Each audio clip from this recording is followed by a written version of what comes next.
Well, look, nobody is above the law in this country. Hey, Pierce, did you ever think it would come to this?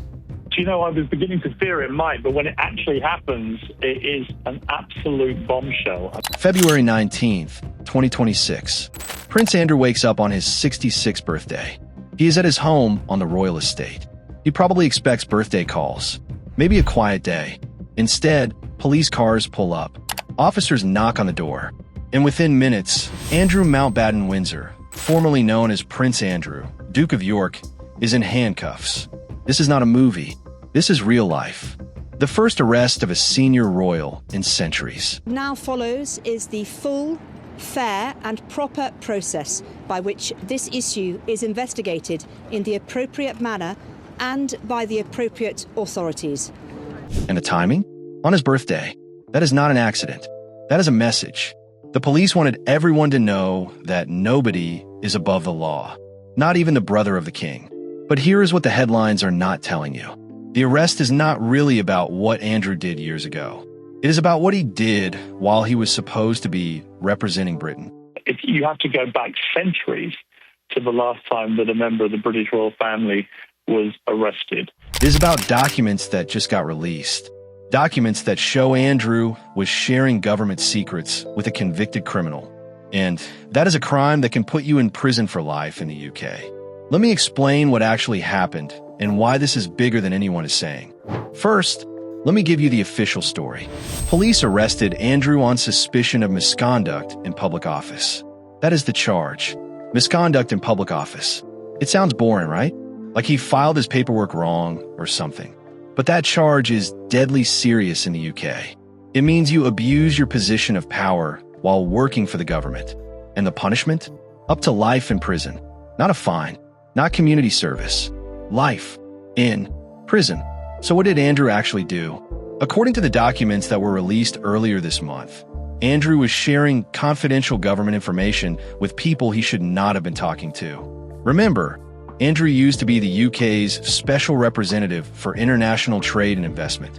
That is a fancy title that means he traveled the world making deals for British businesses. He had access to classified information, trade secrets, government strategies, sensitive diplomatic cables. And according to the new documents, he was sharing that information with a convicted sex offender, not just casually. That he has quite obviously conducted himself in a manner unbecoming, yes. Unbecoming? He was a sex offender? Yeah, I'm sorry, I'm being polite. Now here's where it gets wild. The documents show that Andrew was not just friends with this person. He was in business with them. There are emails. There are flight logs. There are witness statements from people who saw them together constantly. And the documents suggest that Andrew was giving this person inside information that could be used to make money. Government secrets that could help someone predict which companies would get contracts, which countries Britain was negotiating with, which industries were about to get favorable treatment. That information is worth millions. And Andrew was handing it over. That is not just unethical. That is criminal. That is misconduct in public office. And that is why he got arrested on his birthday. Because the police wanted to make a statement. But here's the part that nobody is talking about. Andrew did not just wake up one day and decide to commit crimes. He was protected for years by the palace, by the government, by the media. Everyone knew what he was doing. Everyone knew who he was hanging out with. And nobody stopped him. Why? Because he was a prince. Because he was the Queen's favorite son. Because shutting him down would have been embarrassing for the royal family. So they let it continue. They looked the other way. They covered for him until they could not anymore. And that moment came 2 weeks ago when the latest batch of documents got released. Thousands of pages, emails, messages, witness statements, all of it showing exactly what Andrew was doing and who he was doing it with. And once that information became public, the police had no choice. They had to investigate. They had to arrest him, because if they did not, it would look like the royal family was above the law. Now let me tell you why the timing matters. Andrew lost his royal titles in 2022. He was forced out of Buckingham Palace. He lost his military honors. He became a private citizen. Officially, he is no longer a working royal. But unofficially, he was still living on royal property. He was still getting security paid for by taxpayers. He was still getting an allowance from King Charles.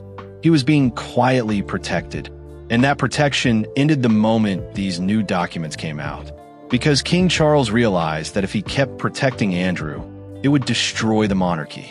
The public would turn on him. So Charles made a decision. Cut Andrew loose. Let the police do their job. And when Andrew got arrested, Charles released a statement saying the law must take its course. Translation: you are on your own, little brother. I feel that a lot of younger people, as James was just saying there, will be finding a real disconnect with the institution. And I don't know if it's necessarily a existential crisis, but it's a seismic crisis. Because here is what makes this even more dramatic. The documents that triggered the investigation, they've been sitting in government files for years. The information was not new. People knew about it, but nobody did anything. Why are they doing something now? Two reasons. First, public pressure. The documents got released to the public. Journalists started asking questions. Anti-royal activists started demanding answers. And the police could not ignore it anymore. Second, politics. The UK just elected a new Prime Minister, Keir Starmer. He is not a fan of the royals. He has made it very clear that nobody is above the law. And when asked about Andrew's arrest, he said exactly that. Nobody is above the law. That was a direct message to King Charles. Do not try to protect your brother. Let justice happen. And Charles got the message. But here is the uncomfortable truth. Andrew is not the only royal who has done shady things. He is just the one who got caught. The royal family has been covering up scandals for decades. Affairs, financial crimes, abuse of power. All of it gets buried. All of it gets spun by palace PR. And the British media plays along because they do not want to lose access to the royals. But Andrew, he went too far. He embarrassed them too many times. He became a liability. And once you become a liability to the royal family, they will throw you to the wolves. And that is exactly what happened. They let him get arrested.